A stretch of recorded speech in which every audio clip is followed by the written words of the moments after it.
जय माता की मित्रों, आज नक्षत्रों में जो मैंने अभिजीत नक्षत्र को छोड़ दिया था उसके बारे में बात करते हैं। शायद मैं सोचता हूं कि आप सब लोग जानते हैं कि अभिजीत नक्षत्र क्या है, क्योंकि अगर नक्षत्र के नाम से नहीं जानते तो अभिजीत मुहूर्त के नाम से तो आप लोग सब जानते होंगे। जनरली सूर्योदय के आसपास 6 घंटे बाद में या रात को मध्य रात्रि टाइम आप नॉर्मली अपने हिसाब से लगा सकते हैं। जिस क्षेत्र में जैसे सूर्य उदय होता है और जिस तरह से छिपता है उसका एकदम मध्यम काल, उसी तरह से सूर्यास्त से सूर्योदय के पहले का जितना टाइम है उसका एकदम मध्यम काल, उसका अप्रोक्स 40-45 मिनट तक अभिजीत नक्षत्र रहता है। इसको नक्षत्रों में बहुत शुभ माना जाता है। हालांकि इसको राशियों में स्थान नहीं मिला है और इसके कोई चरण वगैरह भी नहीं है, क्योंकि बहुत ही कम समय के लिए आता है। राशि चक्र में स्थान नहीं है।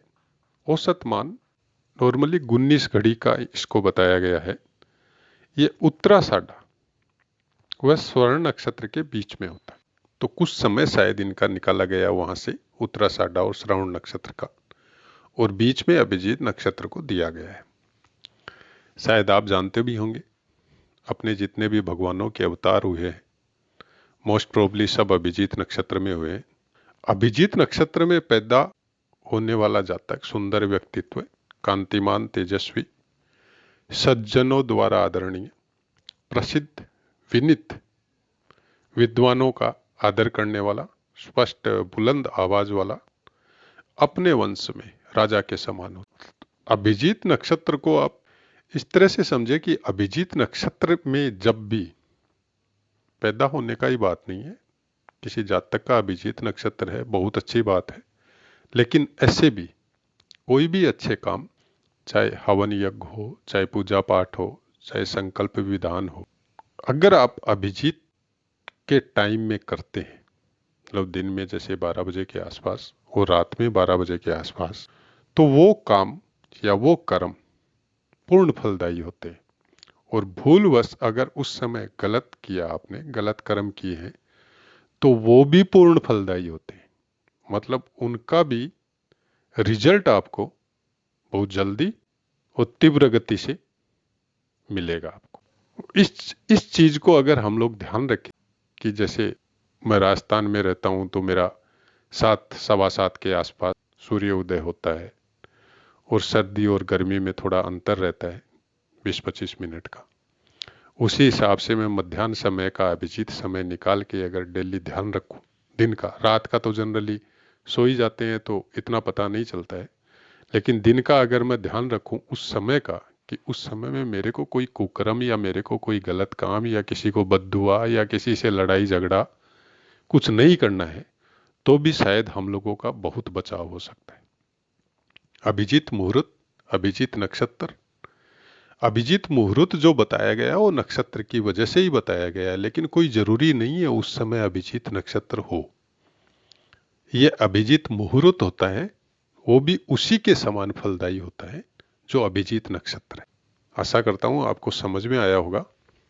अगर सब नक्षत्रों में जैसे डेली अभिजीत नक्षत्र या अभिजीत मुहूर्त जो आता है 12 बजे के आसपास, अगर डेली हम उसका ध्यान रखें, और नहीं तो कम से कम जैसे कई जगह में बताया भी गया है कि आप अगर कोई पूजा पाठ करते हो और आपको समय का और का पता नहीं है, डेली मोस्ट प्रोबली राहु काल होता है, यम घंट नक्षत्र होते हैं, या कोई वार की वजह से शुक्रवार को पुष्य नक्षत्र आ गया तो वो भी गलत होता है।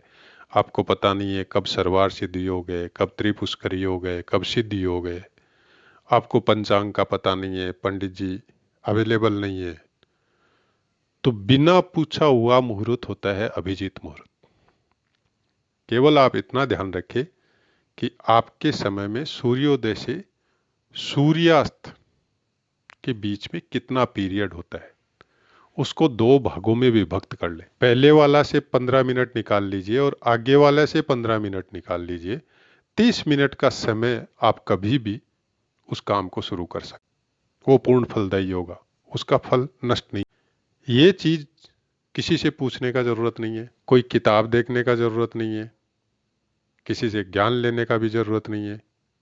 आपके पास समय अभाव है, आपको पूरा विधि विधान का पता नहीं है, पूरी कोई चीज़ आपके पास अवेलेबल नहीं है, तो आप उस समय उस काम को करें, आपका काम पूर्ण फलदायी होगा।